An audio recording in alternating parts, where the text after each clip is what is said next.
Добро утро с БНТ 2 от 7 до 9. Понякога ви показваме хората, които им се налага да стават много рано в зорите, като нашия екип. Днес ще ви запознаем с едни софтуерни специалисти за доставчици на интернет услуги в Русе. Те работят денонощно, защото знаете колко е неприятно сутрин, когато си пиете кафето, да ви спре интернета, да не можете да си проверите почтата, да видите новините, социалните мрежи. Сега към Русе.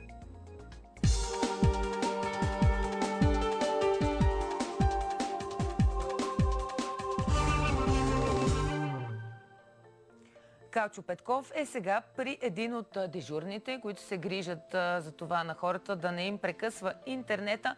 Калчо, какви са най-честите оплаквания по това време на денонощието? Здравейте отново, уважаеми зрители. Ние сме в командната зала на тази фирма, която доставя интернет на голяма част от Русе, не само от Русе, и на много други градове в Северна България. Само искам да ви кажа, че нито аз, нито екипът на БНТ 2, нито Денислав, с когото ще ви запозная след малко, може да ни закука някаква куковица, защото всички ставаме рано, много рано, а Денислав всъщност не е спал. Така, тук преди малко в тази зала беше пълно с хора, които се бяха запътили ето на тези 4 компютъра, които виждате, уважаеми зрители. Не знам защо имаше такова стълкновение там да си проверят Фейсбук или за нещо друго.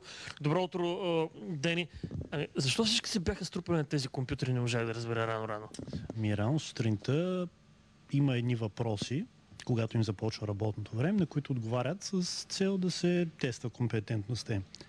Имаш право да се изключваш въпросите съответно, но там губиш един мъничък бонус. Прости ми невежеството, все пак аз не съм компютърен специалист, трябва да ми се обяснява по-подробно. Тоест, сутрин идват вашите служители, сядат на тези компютри и се тестват примерно днес къде няма да има интернет, така ли? Ами не. По-скоро се тества знанията им за услугите, за цените, за устройствата, които им поставят всеки. Умно сте го измислили като компютърни специалисти, разбира се. Как мина дежурството с нощта? За какво се оплакват най-често хората? Най-често оплакване е защо нямаме интернет. Като цяло потребителите, които звънят по телефона, основно с такива въпроси. Ето пак дойдоха да се тестват, нали, заради този малък бонус? Ами да, по-късно идваш, ще се чекват по-късно. Кога е най-натоварено? Кога хората влизат най-много в интернет? В кои часове?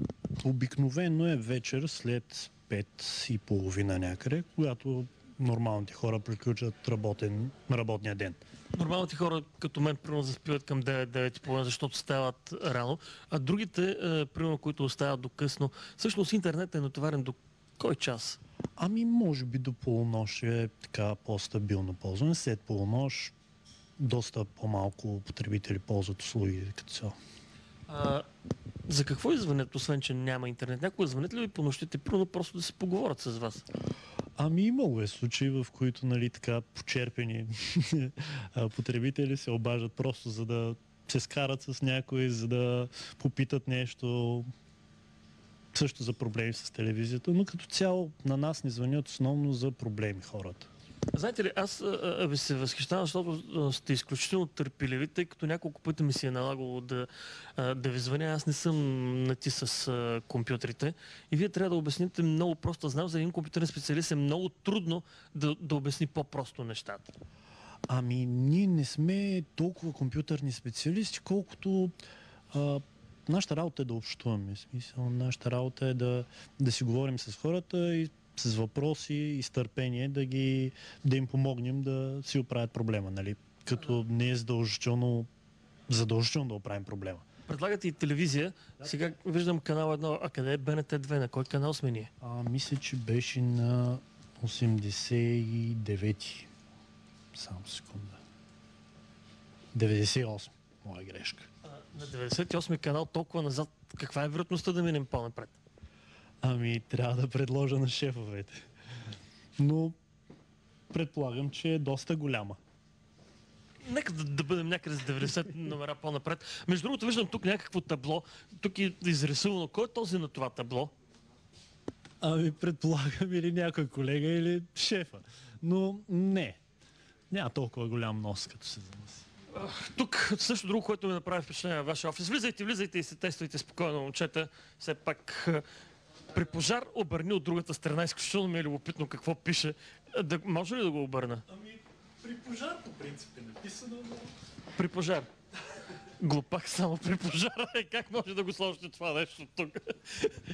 Това само компютърен специалист може да го измисли. Това е някакъв ваш хумор. Може и така да си каже, да. Ами, Карина, това от Русе наистина човек не трябва да обръща нищо, което да е написано специално за него. Карина? Калчо, добре, че попита за БНТ и за нашата така по-назадна позиция. Надявам се наистина, че ще преместят канала поне с 90 позиции напред. Благодаря. Сега продължаваме с движението по улиците на Русе.